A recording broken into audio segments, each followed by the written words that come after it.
Hay imágenes con las que inmediatamente asociamos algo específico, sin tener que pensarlo mucho, aunque claro, esta composición la hice solo para estimular la imaginación.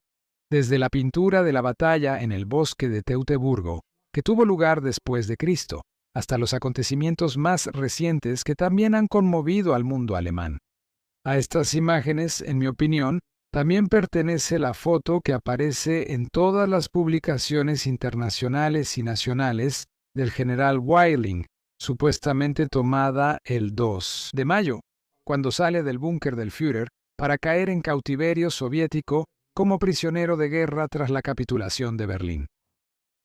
Pero si ya conocen mi canal desde hace tiempo, saben que yo siempre vuelvo a señalar que no deben creer todo lo que les presentan por escrito o considerar como auténtica cualquier foto, como aquí Lenin el 5 de mayo de 1920 en la Plaza Sverdlov en Moscú, donde más tarde sus camaradas caídos en desgracia, Kamen y Trotsky, fueron reemplazados simplemente por 5 escalones de madera. Por eso, especialmente a las fotografías que dan la impresión de autenticidad y que ahora se consideran una referencia histórica, hay que mirarlas con cautela, ya que los protagonistas una y otra vez caían en la tentación de hacer cambios pequeños o grandes, para así eliminar hechos de la historia. Así fue como, debido a supuestas intenciones de golpe de Estado el 30 de junio de 1934, el líder de la SA, Ernst Röhm, fue eliminado sistemáticamente de las fotografías oficiales por la SS.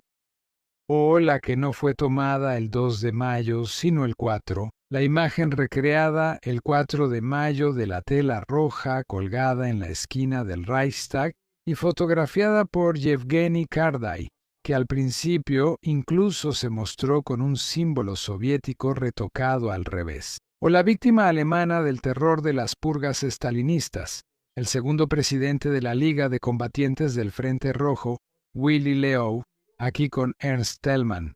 Luego, Leow fue eliminado de las fotos en los primeros libros de la RDA.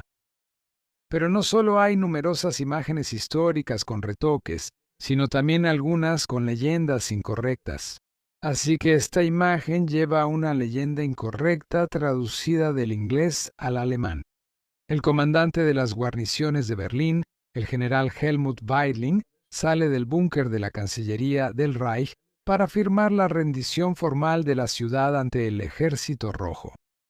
Cuando un texto incorrecto como este se publica durante suficiente tiempo, casi ya no es posible explicar al público lo que realmente sucedió, lo cual resulta especialmente problemático cuando se trata de fotos con un contenido sumamente dramático.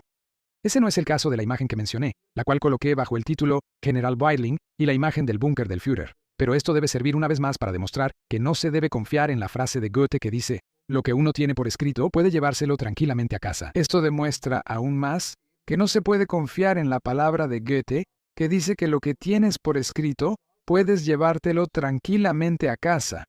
Aquí, brevemente, la historia de esta imagen, que muestra al general de artillería Helmut Weidling. Nacido en 1891 en Halberstadt, ingresó en 1911 como cadete en el Regimiento de Artillería de Campaña de Breslau de Poker. Aquí, primer regimiento de Silesia, número 1, 6, y en 1912 fue ascendido a teniente en el Batallón de Aerostáticos de Berlín número 1.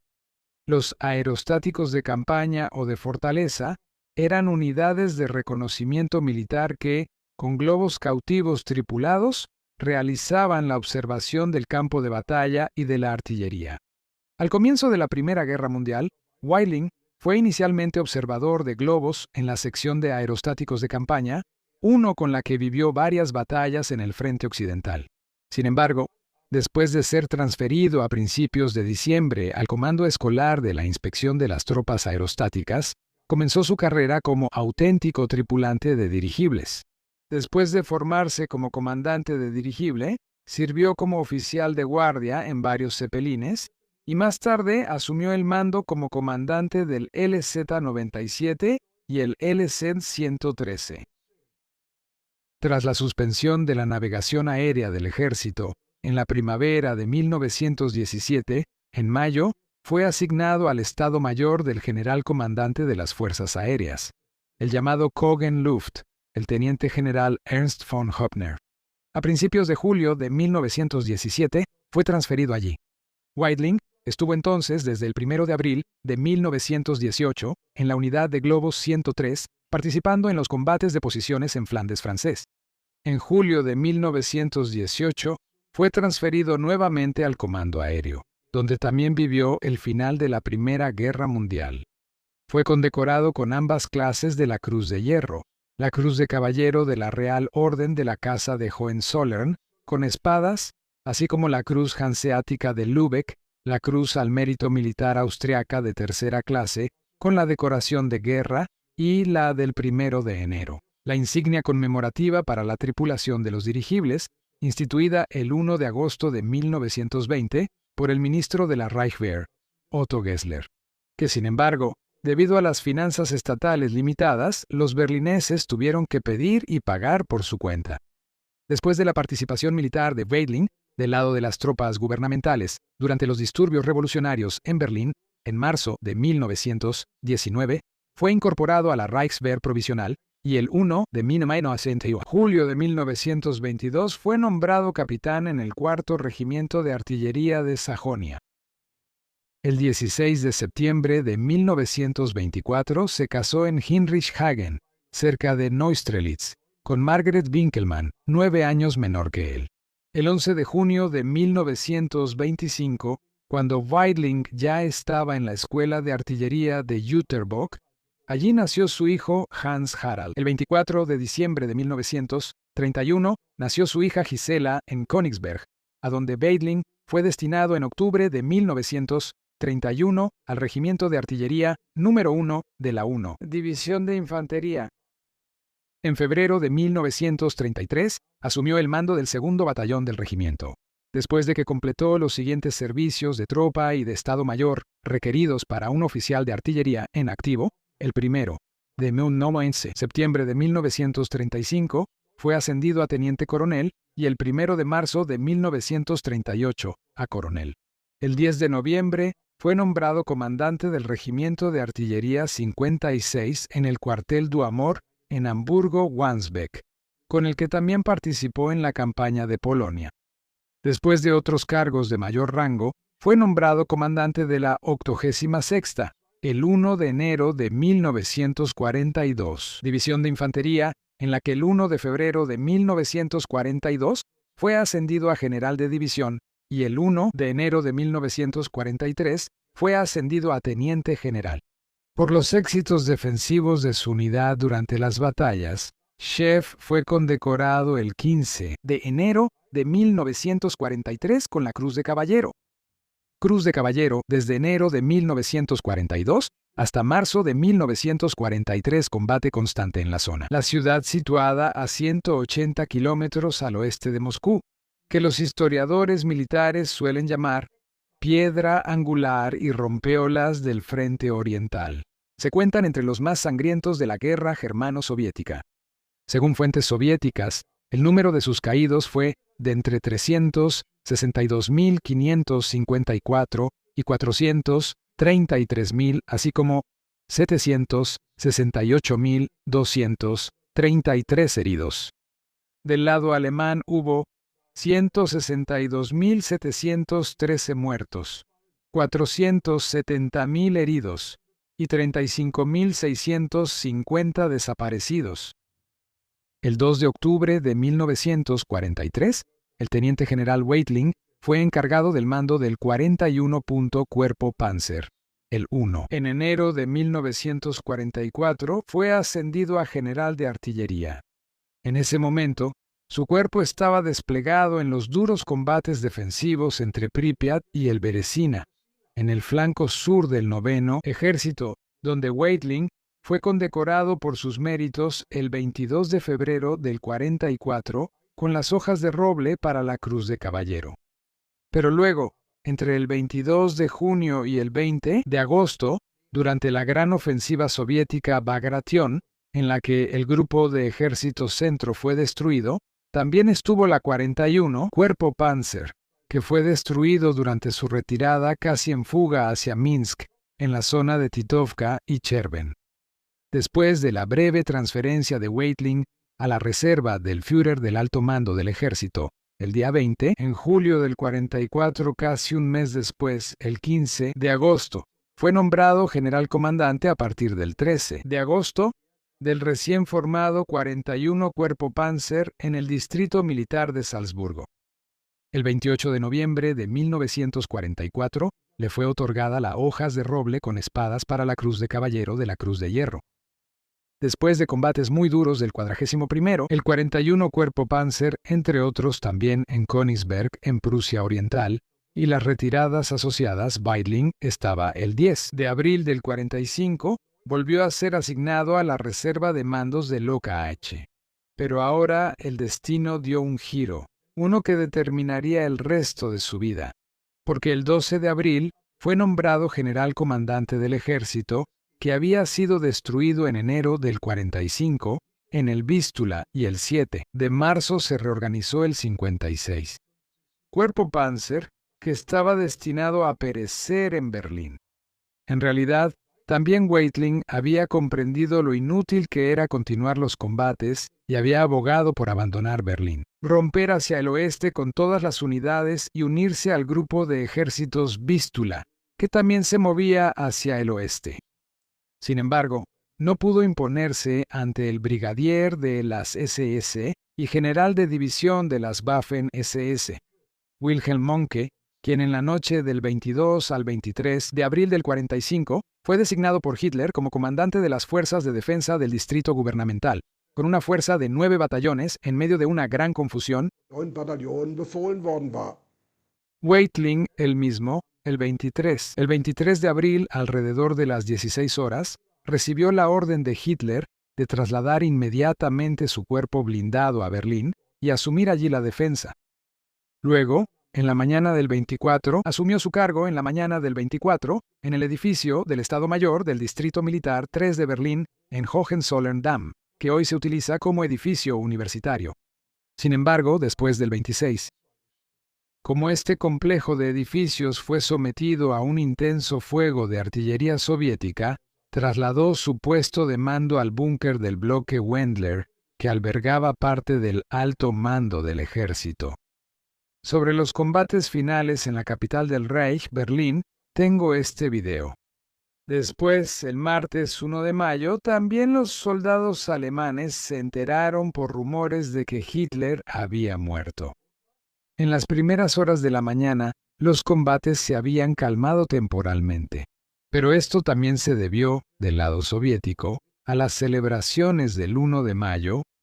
Sin embargo, después de que el intenso fuego de artillería volvió a aumentar y algunas islas de defensa alemanas se rindieron ante la superioridad soviética, por la tarde el Estado Mayor de Weitling dio las órdenes finales de retirada, hacia el oeste en dirección a Spandau y por el puente sobre el Spree hacia el norte, que, como muestra mi video, sin embargo, a menudo fracasaron y terminaron en una masacre. Luego, en la noche del miércoles, el segundo día, en la noche del 2 de mayo, el general de artillería Weitling, quien tuvo la mala suerte de recibir de Hitler la orden de defender Berlín sin sentido, decidió junto con su Estado Mayor poner fin a la masacre. Para ello, después de la medianoche, hizo transmitir 5 veces seguidas un mensaje de radio abierto en ruso. Aquí, el 56 Cuerpo Panzer alemán. Aquí, el 56 Cuerpo Panzer alemán. Solicitamos que cesen el fuego. A las 00:50 hora de Berlín, enviaremos parlamentarios al puente de Potsdam. Señal de identificación. Bandera blanca frente a luz roja. Solicitamos respuesta. Esperamos.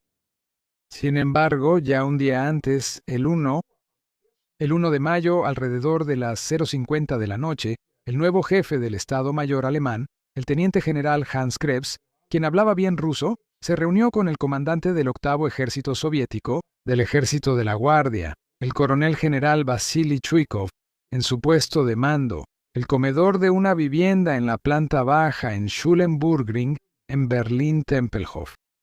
durante mediodía para negociar un alto el fuego. Sin embargo, el nuevo canciller del Reich, Goebbels, que se encontraba en el llamado Führerbunker y estaba informado por teléfono, rechazó categóricamente la rendición incondicional exigida por Stalin tras la muerte de Hitler. El general Krebs, tras su regreso al llamado Führerbunker, fue insultado como un fracasado y se suicidó. Después de que Weitling murió, como se mencionó, envió el mensaje de radio y el general Zhukov señaló su consentimiento para una reunión.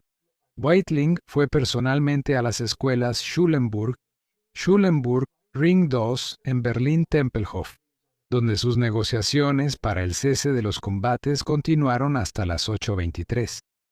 Luego, vehículos con altavoces anunciaron en alemán y ruso la orden de capitulación de Weitling a todas las tropas. Copias escritas fueron llevadas a las pocas islas de defensa alemanas que quedaban intactas, con lo cual la batalla de Berlín, salvo por algunos escaramuzas regionales, había terminado. Es comprensible que este acontecimiento de gran importancia histórica mundial, que tuvo lugar en el comedor de un departamento berlinés, recibiera la mayor atención.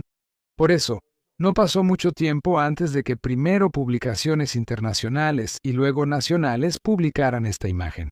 Sin embargo, bajo esta imagen no solo se indica constantemente una fecha completamente incorrecta, sino que a menudo también se menciona el lugar equivocado, en concordancia con otras inexactitudes. Así que, si en su biblioteca tiene el libro Nuestro siglo en imágenes, publicado por Bertelsmann, encontrará la imagen con el pie de foto. El último comandante del área de mando de Berlín, el general de artillería Weitling, quien ocupó este arduo puesto solo desde el 25 de abril, abandona su búnker de mando el 2 de mayo de 1945 para ofrecer la rendición a los rusos. O tome la segunda parte de la serie El Tercer Reich, en la que el escritor y editor de televisión Heinz Huber, junto con Arthur Müller como editores, escribió: el general Weitling, el último comandante de la ciudad de Berlín, abandona tras su rendición el 2 de mayo de 1945 su búnker de mando. Aunque Weitling no era el comandante de la ciudad, sino el comandante de combate de Berlín. El conocido escritor militar Werner Haupt escribió: en la última batalla de Hitler, Berlín, 1945, el último comandante de combate de Berlín, el general Weitling, abandona el día 2, 1945, el búnker de la Cancillería del Reich para ofrecer la rendición al general Zhukov. Esta imagen fue organizada posteriormente por los soviéticos para humillar al oficial alemán. Y una vez más Haupt en el artículo, la batalla decisiva, la fortaleza Berlín. La batalla de 7 días para encontrar la capital del Reich en las revistas mensuales. En ese entonces, octubre de 1977, después de que el general de infantería Generalle, sería lo correcto, artillería, el comandante de la zona de defensa de Berlín, bajo la supervisión de los rusos, había dado una orden de rendición a las tropas alemanas. Luego, se entregó a la custodia rusa. El autor británico Cornelius Ryan se acercó un poco más a la verdad en su bestseller La última batalla. La foto rusa supuestamente muestra a Weitling después de la firma de la rendición. Sin embargo, es posible que se trate de una foto posada, ya que el acto de entrega no tuvo lugar en un búnker, sino en una casa en Tempelhof. Y también Joachim Schulz-Naumann, como mayor y oficial del Estado Mayor en el mando de la Wehrmacht, estaba equivocado con su declaración en el libro Los últimos 30 días. El general Weitling, comandante de combate de Berlín, al salir de su búnker de mando, se rindió el día 2 de mayo de 1945 ante el general Zhukov. En el artículo del Berliner Morgenpost, Los últimos 60 días como cayó Alemania, el periodista y autor de libros de divulgación científica, Will Berthold, escribió bajo la foto principal: un soldado soviético está firme, mientras el comandante de combate de Berlín, el general Weitling, en lugar de 56, llama Berthold, el sexto Weitling que sale de su búnker después de la rendición de la ciudad. En la exitosa serie de novelas de bolsillo Der Lancer, que se publicó de 1957 a 2013, un tal Peter Paus escribe en el volumen especial número 682, Berlín en llamas, 1945. La batalla final por la capital del Reich II, mayo de 1945.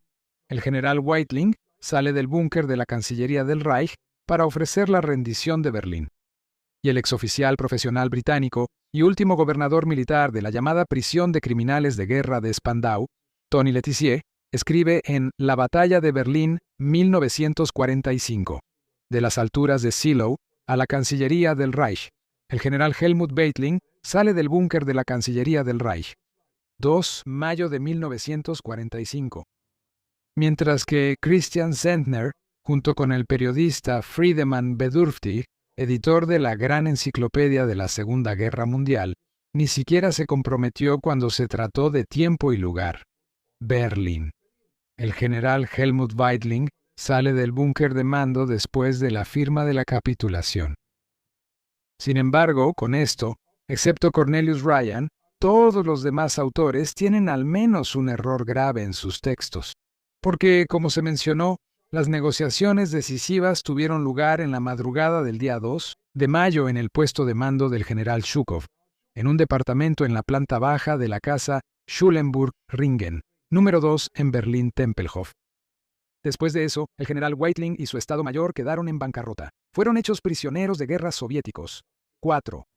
Pero él no salió ni de su búnker de mando en el bloque Wendler, ni del llamado Führerbunker, porque en cuanto a esta foto, que siempre se atribuye erróneamente, eso es lo que pasó el 6 de mayo, fue tomada de una película de propaganda soviética, es decir, 4 días después de la rendición. Bajo el pretexto de ayudar a identificar a alemanes muertos en la destruida nueva Cancillería del Reich, llevaron a Weitling junto con otros oficiales al sótano de la nueva Cancillería del Reich, que estaba en ruinas.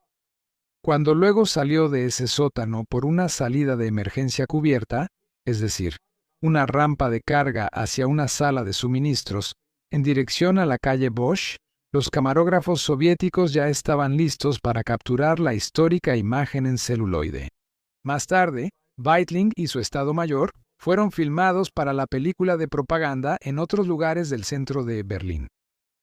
Años después nos salió caro que todos los escritores nos copiáramos tan seguido unos a otros, sin tomarse la molestia, primero de fijarse en el momento y segundo de examinar la imagen con más detalle.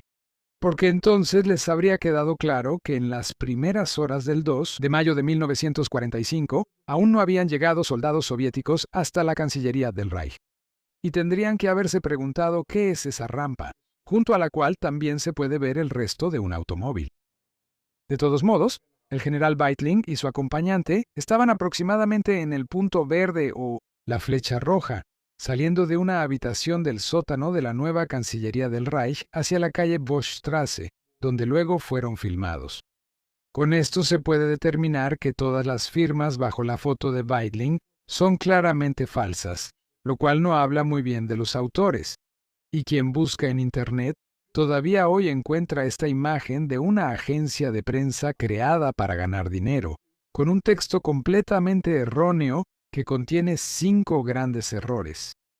El comandante de combate responsable de Berlín, Helmut Weitling, se retira después de que, en la mañana del día 2 de mayo de 1945, dio la orden de retirada a las tropas bajo su mando. Abandona el búnker de la Cancillería del Reich para ofrecer la rendición de la capital del Reich al mariscal soviético Georgi Zhukov. Fecha de grabación incorrecta. En este error periodístico de una agencia de prensa, más de 80 años después de la guerra, se ha entendido casi todo lo que puede estar mal. En cuanto al general de artillería Helmut Weitling, que cayó prisionero de los soviéticos, primero fue retenido en prisiones de Moscú. Luego, el 27 de febrero de 1952, un tribunal militar soviético en Moscú lo condenó a 25 años de prisión en el campo de prisioneros de Vladimir. Ahí, A los 64 años, el 17 de noviembre de 1955 falleció.